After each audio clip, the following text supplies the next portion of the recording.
Vamos começar? Complexo de Édipo. Um drama infantil?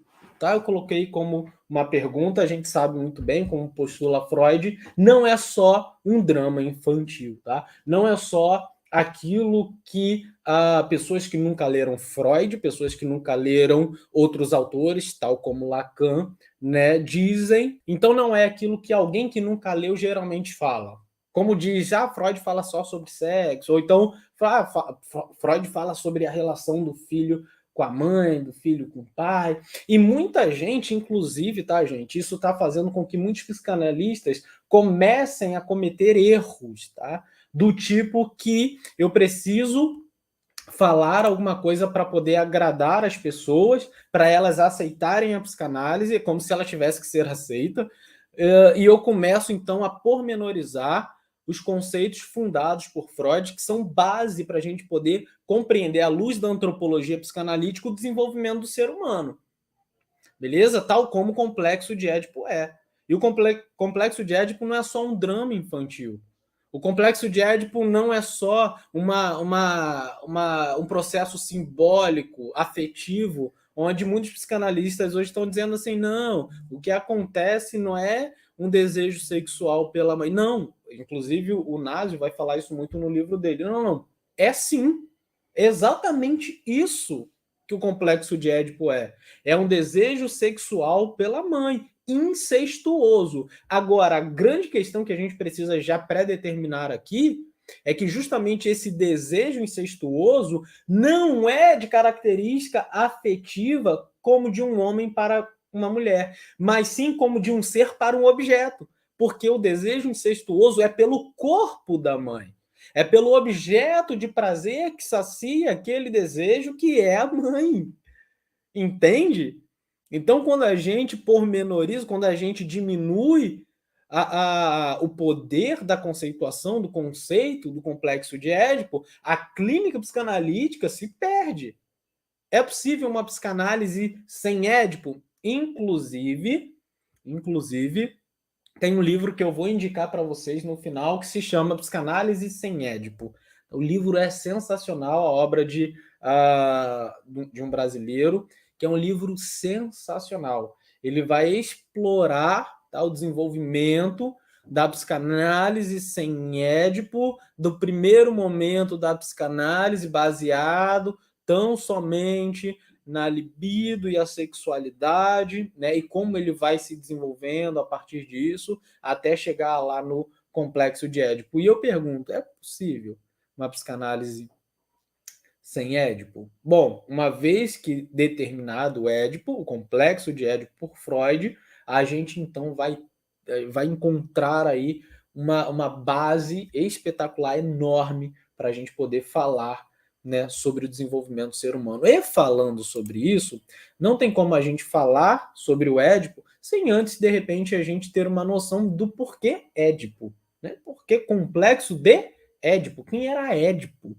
Para a gente poder falar sobre isso. Bom, em primeiro lugar, o complexo de Édipo é um conceito criado por Freud, tendo como base a mitologia grega do Édipo. Então ele cunha, tá? Ele não cunha a palavra em si, tá? Mas o conceito em si é cunhado por ele para poder demonstrar uma das principais fases que a criança atravessa no seu desenvolvimento, tá bom? Então ele é criado por Freud tendo como base essa mitologia, tá? Na história, Édipo, sem saber que Jocasta é sua mãe, eu vou explicar melhor. Casa-se com ela e assassina o próprio pai, agindo de maneira inconsciente. Percebe o porquê que chamar de complexo de Édipo começa a fazer tanto sentido pra gente? Porque ele mata o pai, casa com a mãe, e esse sentido aqui inconsciente é no sentido de não sabendo o que estava fazendo. Ok? Ou seja, sem passar por processo de juízo moral, ético, político, né? Ou seja, ele não tinha nenhum tipo de problema em se defender e matar aqueles homens na estrada, que era o pai dele também. Também não tem nenhum problema em se casar com a mãe, se relacionar sexualmente com ela, chegando a ter filho. Por quê? Justamente porque Ele não sabia que era mãe. Percebe que não há valores, não há julgamento no que está acontecendo. Beleza? Boa noite, Renato. Cheguei agora do trabalho. Cara, seja muito bem-vindo. E muito, muito feliz de saber que você está sempre aqui com a gente. Muito legal. O Renato também é nosso aluno, está sempre aqui. Aline, boa noite, Aline. Camila, Eugênio, tá? Quem eu não dei boa noite aí para todos vocês.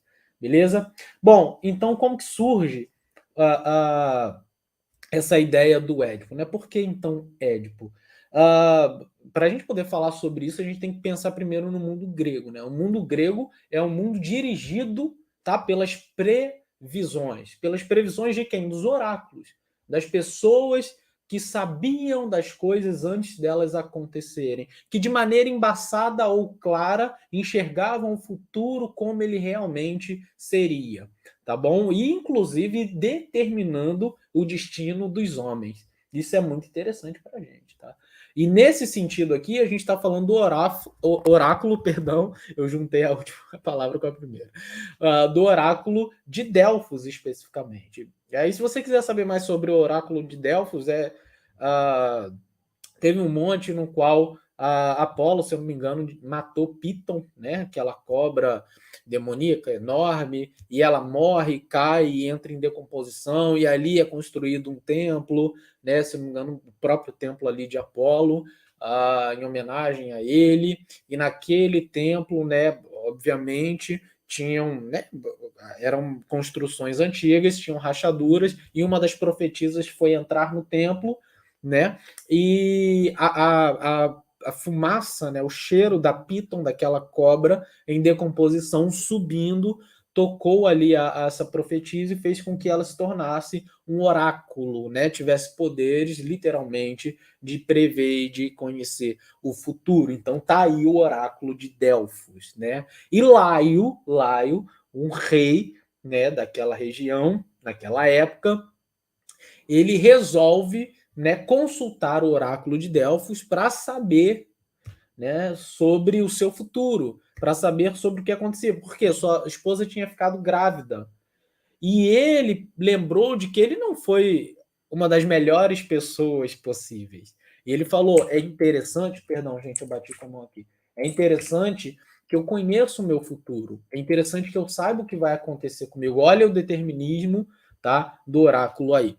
E aí, o pré-determinismo. E aí, o que, que aconteceu? Ele procura o oráculo de Delfos. E a grande questão é que o oráculo vai prever o seguinte: o seu filho vai tomar o seu lugar. Seu filho vai matar você e tomar o seu lugar. E aí, a gente sabe que o oráculo sabe o que está acontecendo, ele prevê exatamente, porque ele tem poderes de realmente prever o futuro. Ele vai dizer o quê? Na mitologia, ele vai dizer o quê? Ele vai fazer o quê? Perdão, o Laio vai pegar o seu filho e vai levar para colocar ele num topinho de um monte e deixá-lo lá para morrer. Para quem quiser conhecer e ler melhor essa mitologia, quero indicar a trilogia, acho que é trilogia que chama, de Sófocles, tá? Édipo Rei, Antígona, tá bom? São 3 livros, e aí eu quero indicar vocês primeiro aí a lerem Édipo Rei, tá bom? Do Sófocles. São 3 peças, tá bom? Então, ele leva e deixa lá o seu filho para morrer. E diz, né, na história que o seu filho foi pregado pelos pés. Inclusive, dizem que tá aí o porquê de se chamar Édipo, né?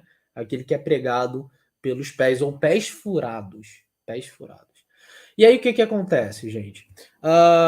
Um pessoal que passava por ali de uma outra cidade vê a criança, salva a criança, leva a criança e mais incrível ainda, ele é criado como filho do rei desse outro lugar.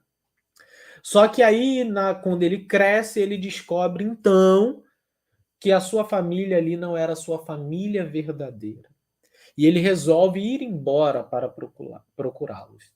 E quando ele vai pela estrada, ele encontra um grupo de mercadores, né? E ele entra em conflito com eles e mata eles. Édipo era um menino treinado, tá? Ele era filho daquele adotivo do rei. A gente lembra que naquela época, né, esses meninos eram feitos guerreiros. Ele treinado, luta contra esses homens, mata esses homens. E o que a gente descobre? Que um desses homens era Laio, o seu pai, que estava a caminho de outro lugar. E aí ele vai, então, vai para esse lugar, derrota a esfinge, e aí encontra uma mulher que lhe agrada, que é bela aos seus olhos. Ele a toma, porque o seu marido tinha sido morto, casa com ela, e aí ele vai descobrir que muitas coisas começam a acontecer, né, desventuras, e ele começa a descobrir. E ele descobre, né, ele faz a procura, ele quer saber do pai dele, e a própria procura e investigação do que aconteceu com o próprio pai leva, né, o Édipo a descobrir, então, que, ligando os pontos, que ele matou o próprio pai e se casou com a própria mãe, cumprindo, assim, a pré-determinação do destino, né, que o oráculo proclamara. Olha que situação. E aí Édipo vai, então, fura os seus próprios olhos e sua mãe comete suicídio. Então a gente viu uma história, tá, de um drama parental, ao mesmo passo, né, nesse passo em que uma criança ela tem o seu destino, né, traçado, e nesse destino ela mata o pai, ou seja, coloca o pai para longe e então se relaciona com a mãe. E sabe qual é a grande sacada disso tudo, desse complexo? É que ele descobre isso. E isso tem um peso moral ao ponto de tirar a sua própria visão. E esse peso moral leva a própria mãe a tirar a própria vida. Beleza? Até aqui? Então agora a gente sabe o porquê que esse complexo é chamado de Édipo. Beleza? Boa noite, Lucy. Boa noite, Magna. Sejam muito bem-vindos. Terminei a live anterior agora, correria total. Vale a pena assistir. Que bom que você gostou da live anterior. Quem não viu ainda, vai ficar até meia-noite, hein? Beleza? Bom, vamos lá. Beleza, pessoal? Conseguimos fundamentar o chão? Tá ok para vocês? Então agora a gente pode andar. Agora a gente pode andar. Vamos andar. Vamos lá. Então o Édipo é a experiência vivenciada por uma criança que ela tem mais ou menos cerca ali de 4... perdão, não botei o slide para vocês. Então o Édipo é a experiência vivenciada por uma criança de cerca de 4 anos que, absorvida por um desejo sexual incontrolável, ela tende a aprender a limitar o seu impulso e ajustá-lo aos limites de seu corpo imaturo. A gente vai desenhar isso aí. Aos limites de sua consciência nascente, aos limites de seu medo e, finalmente, aos limites de uma lei tácita que lhe ordena que pare de tomar seus pais por objetos sexuais. Uma lei tácita é uma lei que não precisa ser escrita, constituída ou constituição. Não é necessário. O que é necessário é que saibamos de maneira informal, que no nosso imaginário social a gente concorde que eu concordo que eu não posso. É claro que, né, a Constituição defende isso, mas existem leis e processos éticos, né, que concordam que eu e você não podemos falar ou fazer certas coisas, porque isso foge da relação interpessoal ou da interpessoalidade. Isso faz com que não seja possível relação. Sabe por que, que o complexo de Édipo é tão importante quanto o recalque? Inclusive é o bannerzinho aqui da nossa live de hoje, porque ele é fundamental também para as nossas relações ou para que a relação social exista, aconteça.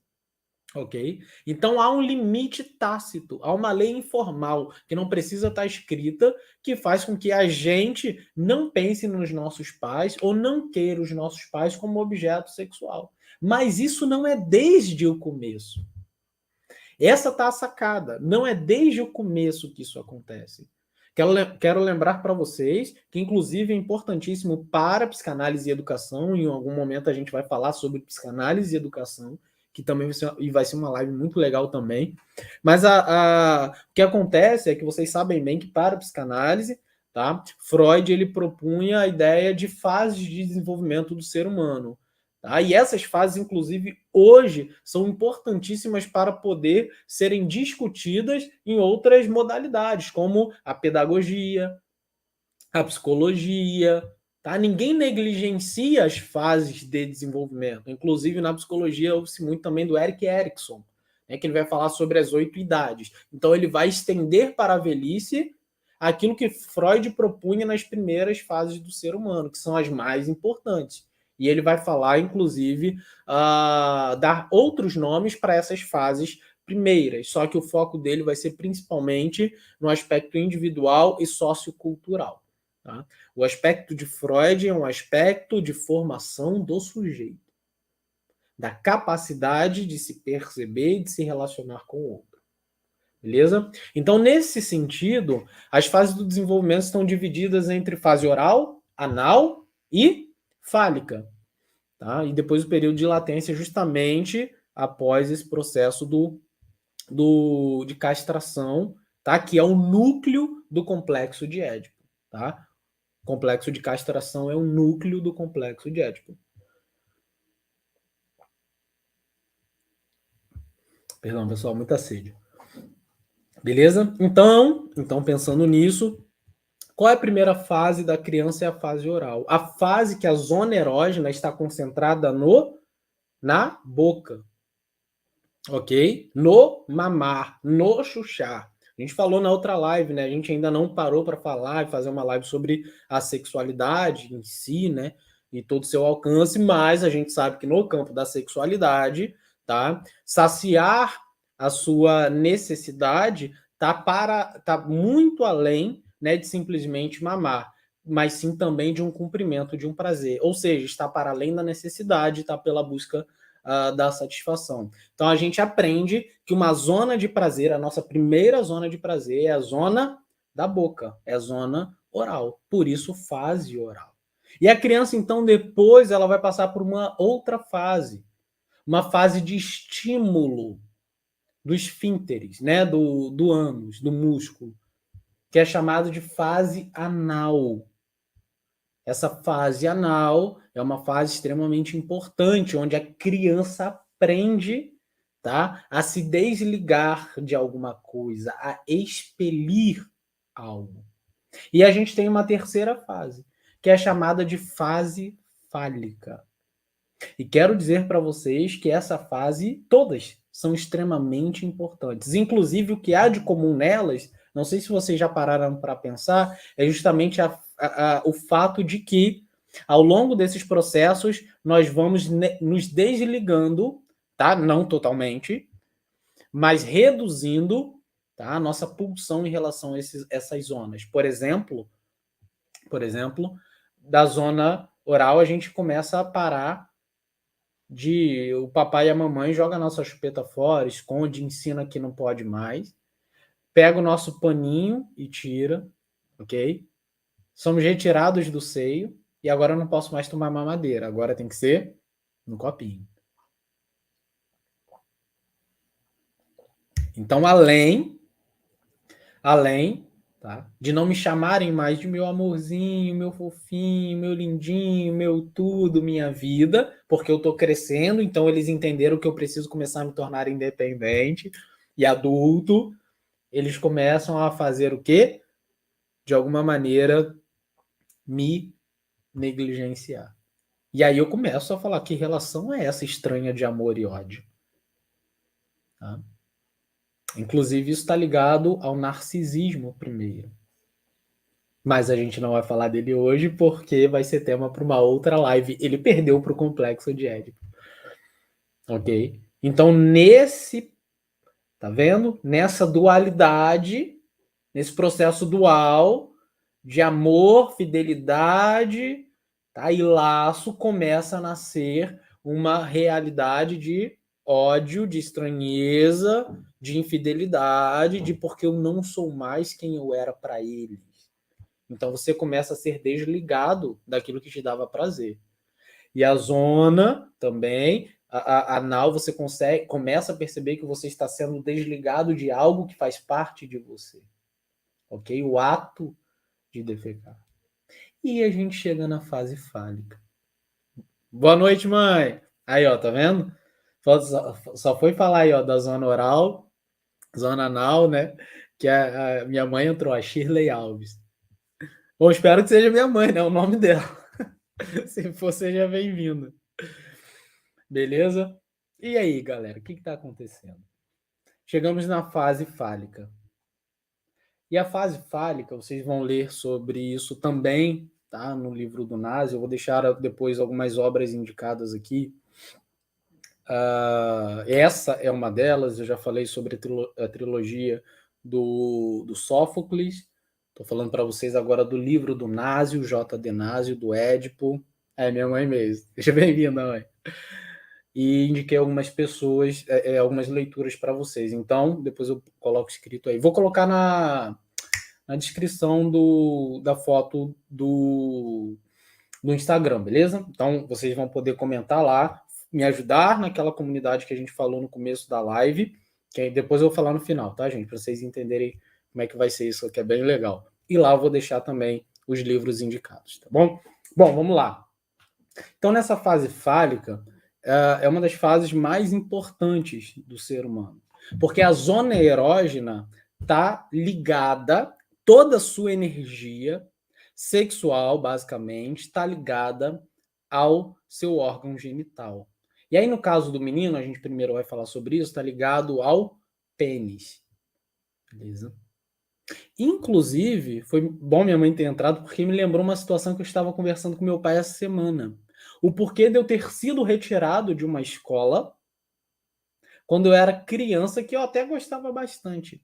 Foi porque uma das professoras que não tinha um preparo, que hoje, né, a formação de professores dá, a pedagogia dá, tá? Acabou fazendo com que ela, né, criasse, tá, um impedimento comigo como criança. Porque na fase fálica é a fase da masturbação involuntária, inconsciente. É uma fase que seu filho pode estar passando hoje. Tá? É a fase que a criança começa a manipular o órgão genital, tá? Sem saber exatamente o que está fazendo. Não há lei moral, é amoral. Não é imoral nem moral, é amoral. Aquele processo que ela está passando é um processo que ela ainda não sabe bem, mas ela sabe que dá prazer. Ela não sabe que existe um acordo social que eu não posso me masturbar na frente das pessoas. O que ela entende é que aquilo ali é um lugar de prazer. E aí, sabe o que acontece? É que muitas vezes a gente não sabe como lidar com isso e a gente acaba por castrar essa criança no momento errado. E pior ainda, da forma errada. Tá? Todos os processos devem ser realizados, tá? E superados de maneira saudável.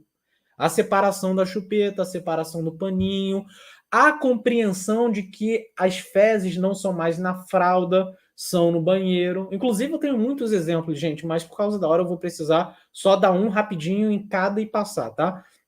Da zona oral, eu já falei em outras lives, da fase, perdão, anal, bem rápida. A gente teve uma situação de uma criança que os pais sempre brigavam, que ela fazia muitas fezes na calça, né? Estavam tentando tirar da fralda. Aí teve um dia que a criança se ligou, correu para o banheiro e fez. Ela conseguiu expelir, defecar no banheiro. E aí, os pais, ao invés de, que bom, filho, e pronto, os pais chegaram lá na porta, gritaram, bateram palma, fizeram uma festa enorme. O que aconteceu com essa criança? O ato de expelir dela se tornou um ato de chamar a atenção e a alegria dos pais que ela não tinha mais pelo fato dela estar fazendo na calça e estar sendo sempre castrada por eles. E aí criou-se uma representação pulsional muito forte, onde essa criança cresceu como alguém que tinha dificuldades, extrema dificuldade de viver uma vida de solitude, não é de solidão. Tudo na vida dela, o passo da vida dela tinha que ser em prol de outras pessoas. Tanto é que ela poderia, com certeza, se tornar uma grande atriz, ela poderia se tornar alguém que, hoje em dia, uma grande influencer, mas porque foi uma criança, inclusive, que tinha dificuldades na escola, porque quando ela ia no banheiro, ela deixava a porta aberta, porque para ela aquilo era um ato de genialidade, era um ato de expressão de que ela receberia afeto, de expressão de que ela estava fazendo tudo que era a melhor coisa possível, por causa dessa alegria e felicidade dos pais. Ok? E na fase fálica, a gente não pode chegar e dizer, tira a mão daí. A gente também não pode incentivar, pode continuar, meu filho. A gente tem que passar por esse processo de maneira saudável. O que é isso? Chega pertinho, conversa outra coisa, distrai, chama atenção para outro objeto. Coloca o desenho que mais gosta ou que quando coloca levanta para dançar. Você tem inúmeras possibilidades de não causar, tá, qualquer tipo de representação na vida dela que vai fazer com que ela se torne um adulto com sérias dificuldades para lidar com a realidade. Ok? Então, dito isso, desenhamos a fase, dito isso, a gente precisa então entender que para o complexo de Édipo, onde o núcleo é a castração, de que maneira isso precisa acontecer de fato? E aí, voltando aqui ao nosso slide, o Garcia Rosa ele fala uma coisa muito interessante, tá, sobre Freud e o inconsciente. O que o momento do Édipo demarca é, por um lado, uma passagem que é a do imaginário ao simbólico, a gente vai entender. E, por outro lado, uma divisão, uma ruptura, uma clivagem da subjetividade em dois grandes sistemas. Percebe? Na formação do eu, na formação do sujeito, então começa-se a se desenvolver, estruturar-se dois sistemas. O sistema 1, inconsciente, e o sistema 2, pré-consciente, consciente. Beleza? Olha a importância do complexo de Édipo para a formação do sujeito. Ok? Bom, e o complexo de Édipo ele tem algumas funções, tá? A primeira função é que ele abre o caminho, beleza? A gente situou o lugar do complexo de Édipo, né? A gente está passando pela fase fálica, a gente está vivendo esse momento de incompreensão, tá? De processo de superação do narcisismo, de que eu recebia todo o amor, mas ao mesmo tempo não recebo mais. Quem sou eu em relação aos meus pais? Quem são os meus pais em relação a mim? Quando eu digo relação, eu digo desejo. E aí eu estou entrando na fase fálica, onde eu superei as zonas erógenas. Quero lembrar que não totalmente, tá? É como se a pulsão em relação a esses pontos fossem diminuídas. E agora eu estou investindo energia no meu órgão genital, ok? Sem, né, nenhum tipo de moralidade, eu não sei, ou de regras, eu não sei, se eu não tenho ideia dessas coisas, e eu simplesmente faço adquirindo prazer com aquilo. Então, o meu ponto principal agora de prazer de toda a minha vida é o meu órgão genital. Ok? Estamos aqui. Esse é o momento. E aí, qual é a função organizadora desse complexo? Primeiro, que ele vai abrir caminho, né, desse complexo. Ele vai abrir caminho para a triangulação, ou seja, permite a inclusão de um terceiro. A gente vai ver como isso acontece, que é o pai. Porque não tinha o pai. No caso do menino, só a mãe. E o da menina a gente vai entender um pouquinho mais para frente.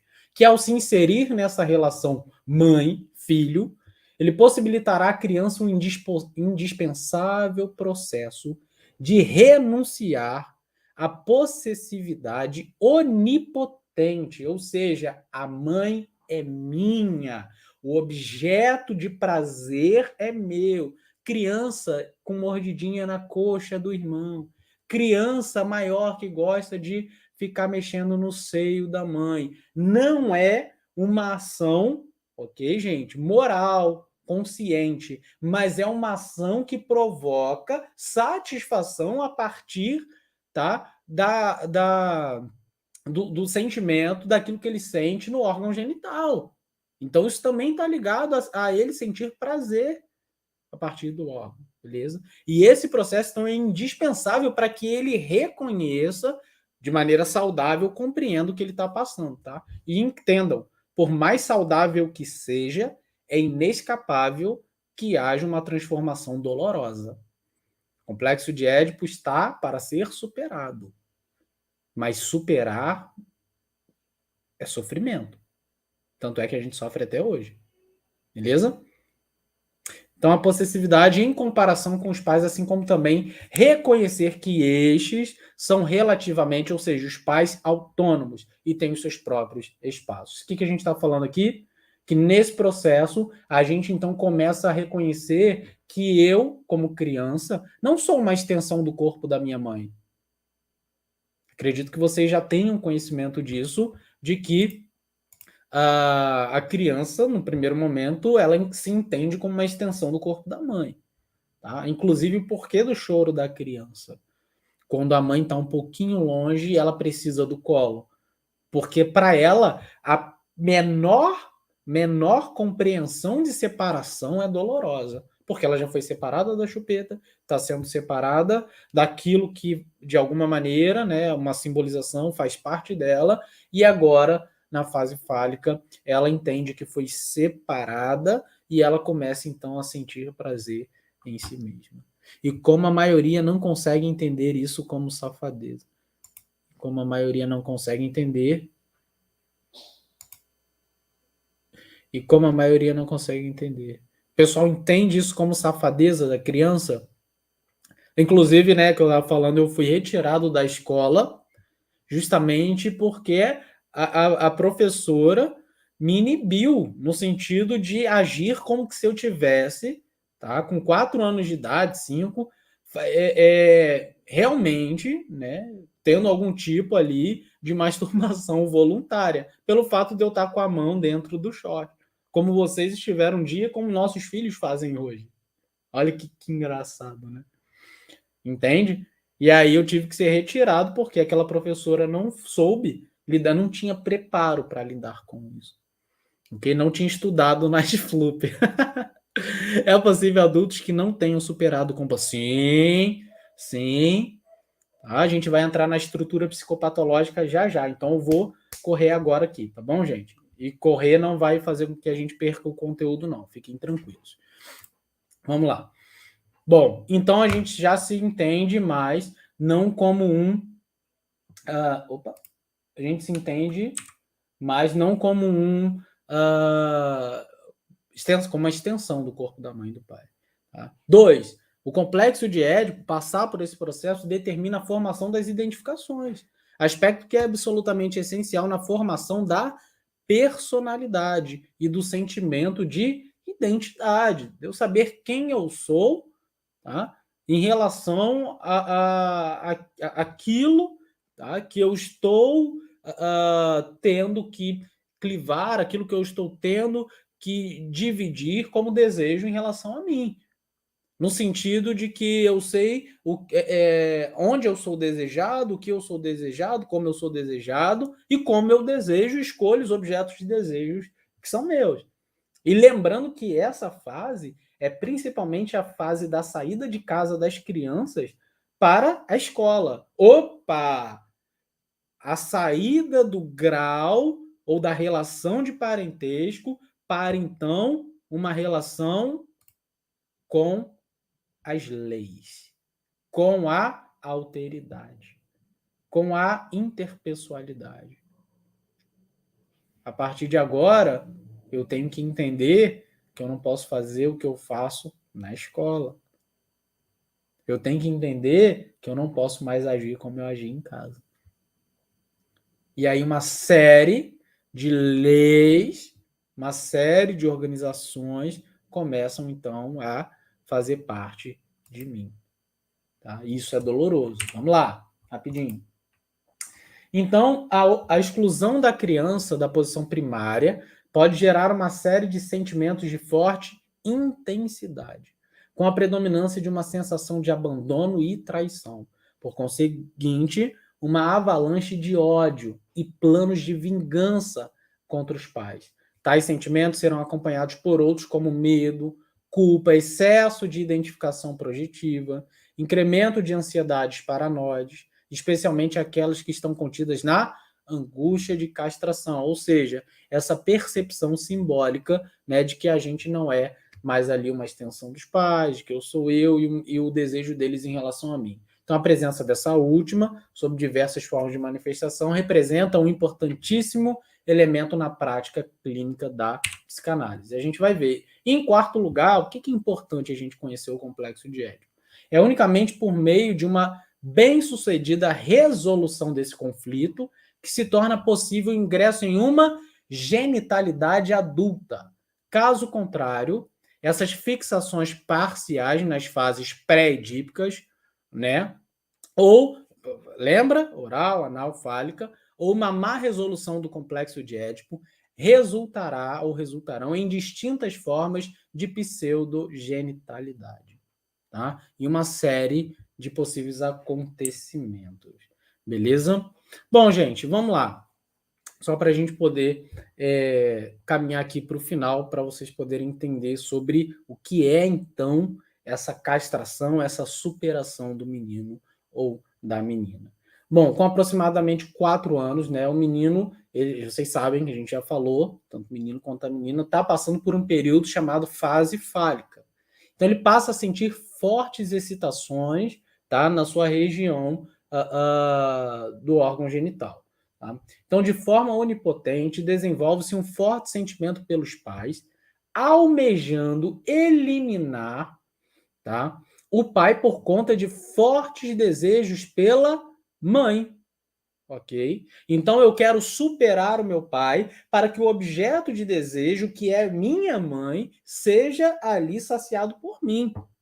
Para que ela seja o objeto de satisfação de todas as minhas necessidades, como sempre foi.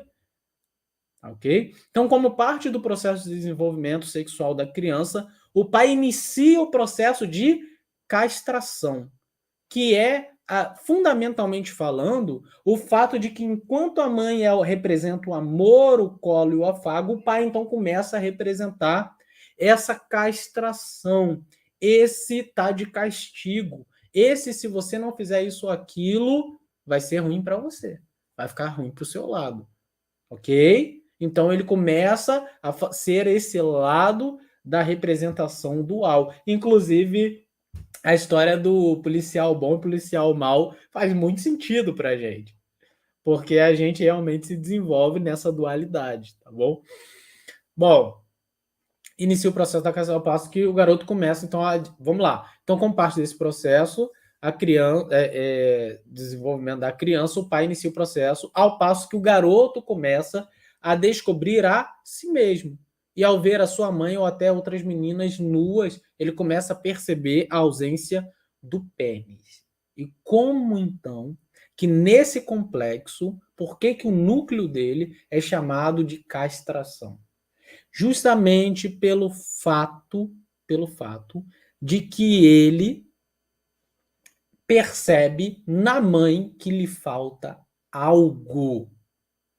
E geralmente a gente está falando de uma sociedade principalmente edípica, onde o lugar de poder do lugar de poder na família era o pai.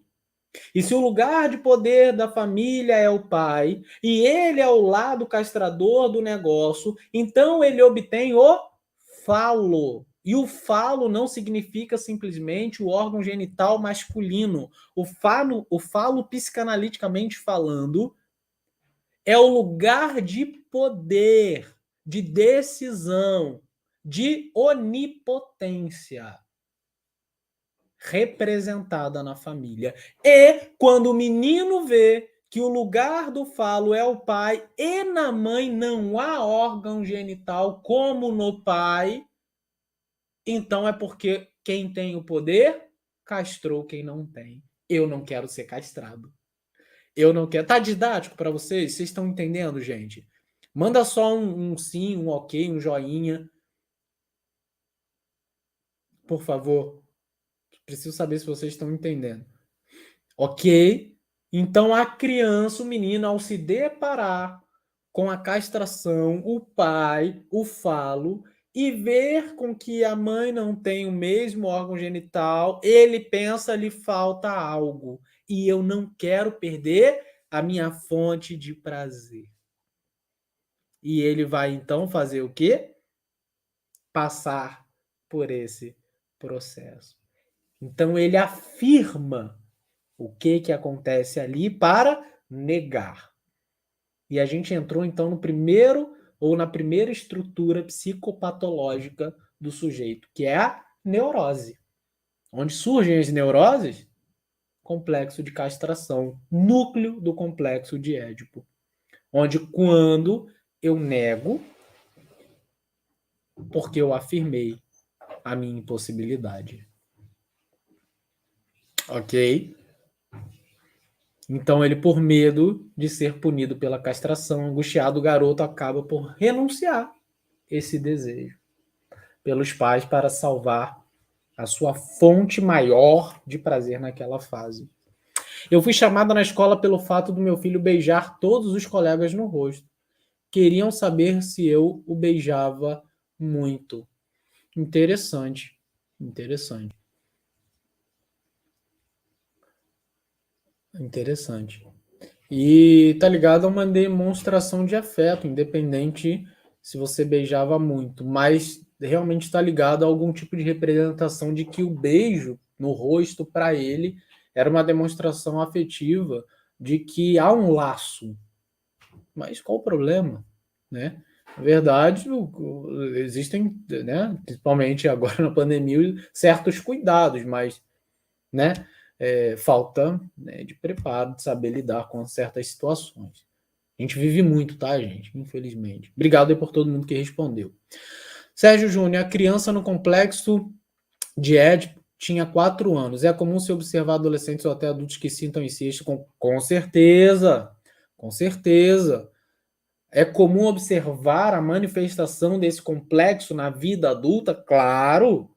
Uma má superação, uma não superação do complexo de Édipo é passivo, sim, tá? De haver uma disputa ali, mas a gente vai falar melhor. Mas havendo essa disputa, esse lugar ali da tentativa de superar ainda o pai, de tomar o lugar do pai, não mais de agradar, ou não de agradar o pai, não de mostrar-se aos olhos do pai alguém que chegou, se transformou num homem, mas alguém que quer o lugar do pai.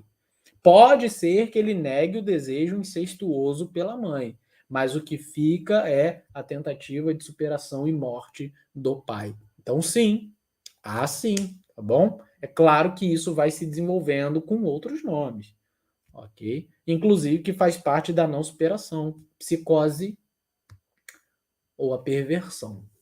A estrutura psicopatológica do sujeito, neurose, afirmou para ser negado.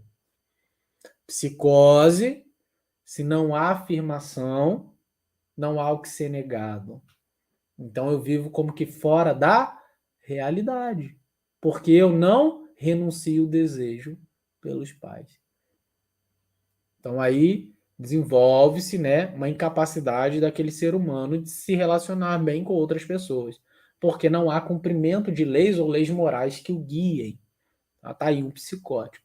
Ou um perverso, que vai deslocar essa energia, né, para outros objetos em si, não necessariamente o corpo da mãe, né, mas as formas que compreendem o ato sexual, às vezes agressivo, né? Vocês vão ver no texto de Freud sobre o masoquismo e o sadomasoquismo, tá? Esqueci o nome, gente. As estruturas da sexualidade, esqueci o nome. Quem souber, coloca aqui para mim, por favor. Bom, professor Sérgio, a Aline perguntou: podemos afirmar que homens que matam as companheiras, que batem nelas, isso pode ter algo a ver com a castração? Vou botar aqui que vocês conseguem ler junto comigo também, né? Isso pode ter algo a ver com a castração na fase fálica? Essa questão dos ciúmes passando para a companheira? Pode. O ciúme ele nasce, tá, como um aspecto neurótico. Depende do grau de representação daquela castração para ele, né? Ou como um perverso, tá bom? Então pode sim, tá? Muita dessas agressões tá ligada a essa fase de não superação, tá bom? No complexo de Édipo. Entenderam por que a psicanálise passa a orbitar quando Freud fundamenta o complexo de Édipo por volta de 1926, 27? Justamente pelo fato de que o complexo de Édipo é um ponto chave para sabermos quem esse sujeito está se tornando, tá? Como ele está se desenvolvendo. Olha, isso aconteceu quando ele tinha, a Lúcia falou, quando ele tinha 4 anos, tá vendo? Do filho dela. Show de bola? Então pode sim, Aline. Pode sim, podemos afirmar sim. Tá? É claro que a gente precisa fazer uma investigação mais apurada, ou seja, ele precisa de um setting terapêutico para a gente poder compreender quais são os pontos chaves dessa questão. Mas, sim, podemos afirmar que está ligado ao complexo de Édipo. Porque se a estrutura psicopatológica do sujeito, tá? As afecções mentais surgem, o sofrimento, né, vamos dizer assim, surge principalmente dessa superação, má superação ou não superação do complexo de Édipo. Isso significa que aquilo que vai se desenvolver como resposta das circunstâncias está ligado a isso. Então, aquele menino ou aquela menina que lida bem com tal situação tá ligado justamente ao fato de como ela passou por essas fases do desenvolvimento, mais a superação do complexo de Édipo. Por isso que nenhuma, esbarrei aqui, por isso que nenhuma pessoa ela age, né, ou responde da mesma maneira que as outras. Depende de como ela foi aí, passou aí por esse desenvolvimento. Aline, bem colocada essa questão. A Lúcia falou, Cláudia, cheguei, estava com paciente. Cláudia é nossa aluna, Flávia também, Renato, tá? Que estão passando aí pelo estágio. 3 ensaios, ótimo, 3 ensaios das teorias da sexualidade do Freud. Obrigado, Eugênio. Obrigado. Tá? Dor, excitação, prazer, preliminar. Tá? 3 ensaios das teorias da sexualidade. Um texto aí impossível de ser negligenciado, tá? Desculpa aí o trocadilho, vamos lá. Com isso, todos os seus desejos, né, do menino, a fantasia, as angústias são esquecidos. E há, então, um rompimento. Gente, há um rompimento do desejo, tá, incestuoso entre o menino e os pais, adotando para si a moral deles. Passado alguns anos e com o discernimento do que seu pai é um homem e sua mãe uma mulher, então, estando o garoto entendido de sua posição sexual, macho, na adolescência ele acaba por reviver as fantasias edipianas. Resposta para a pergunta que surgiu aqui em relação à adolescência, ok? Porém, nessa fase, seu superego extremamente severo lutará ferozmente contra as suas fantasias.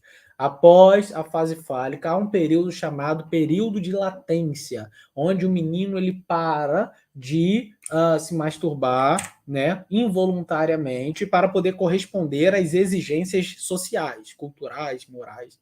E aí ele então só vai voltar a apontar os desejos novamente para o órgão genital na adolescência. Então isso significa que ele começa a retomar fantasias, mas com o objeto de desejo posicionado em outras mulheres. Então, ele sabe que não pode fazer aquilo que ele quer ou imagina que, porque há um conjunto de regras formais e informais que não permitem que ele tome ou faça o que quiser. E aí está um aspecto, né, da nossa formação neurótica, um dos aspectos da formação neurótica ou da negação, que é aí a negação do desejo. A negação primeira do desejo é quando eu lá nego criança, nego o desejo pelos meus pais com medo de ser castrado. Então eu afirmo para negar. Afirmo aquela circunstância e nego para não ser castrado. Neurose. Mas e quando eu não nego? Eu não afirmo a situação, a circunstância para negar. Psicopatologia, psicose. E aí, nessa fase, tem-se adolescentes que molestam, que falam, nem todo tipo de atitude ou de psicose, ela só se dá, tá, pelo comportamento. Mas há também um tipo de psicose verbal. Aquela pessoa que fala o que quer. Aquele adolescente que fala sem pensar, aquele adulto, que não é que é sem pensar porque não pensou, é porque para ele não há determinadas leis a serem cumpridas. Temos aí um psicótico, beleza? E na menina, gente? Vocês já se perguntaram como que funciona o complexo de Édipo na menina? Tá no finalzinho, tá? Por causa da nossa hora, para a gente poder fechar. Na menina, na fase dos 4 anos de idade, sentir excitações, ela sente, né, perdão, excitações na região do clitóris, tá bom? Vai ficar gravado, Cláudia. Vai sim, Claudinha. Tá bom? Assim como o menino, a menina também deseja possuir a mãe. Ao passo que, ao ver outros meninos ou o pai nu, ela percebe que lhe falta algo, o falo. Então, ela vendo a mãe, constata que esta também não possui falo. Com isso, a criança passa a ter uma repulsa pela mãe por um sentimento de frustração. E não de perda do órgão, mas pelo fato de eu não tenho o órgão igual a ela. Por acreditar ser a mãe, né, a culpada do fato de ser desprovida de um falo, e aí sim ela se volta para o pai. Quem tem filha, né, quem tem uma menina, sabe muito bem que nos primeiros anos a filha está extremamente ligada à mãe, o carinho, o afeto corporal. Mas, com o passar do tempo, ela negligencia a mãe e começa a adotar o pai como seu amor. Falo, figura de poder. A menina passa então a ter o quê? Desejos pelo pai. Ao identificar que a mãe é o modelo exato de feminilidade que atrai ao pai, a garota passa então a desejar a mãe e estar no lugar dela. Percebe? Se por um lado o menino ele já deseja a mãe e tem medo da castração e por isso para de competir com o pai para poder tomar o seu próprio desenvolvimento, a menina ela é o contrário.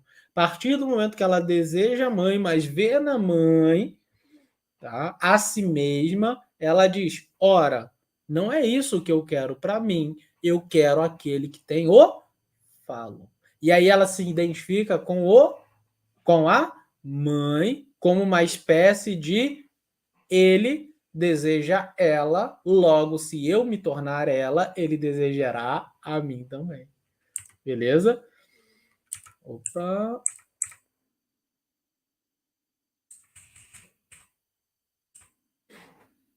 Então, tendo uma recusa de seu pai, as suas respostas investidas, a menina dessexualiza o pai.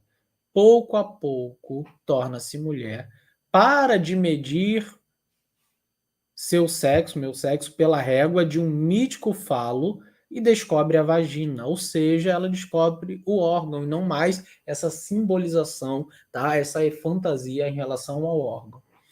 Aí ela descobre de fato a vagina, o útero e aí sim o desejo de ter filho de um companheiro dela ou do meu companheiro.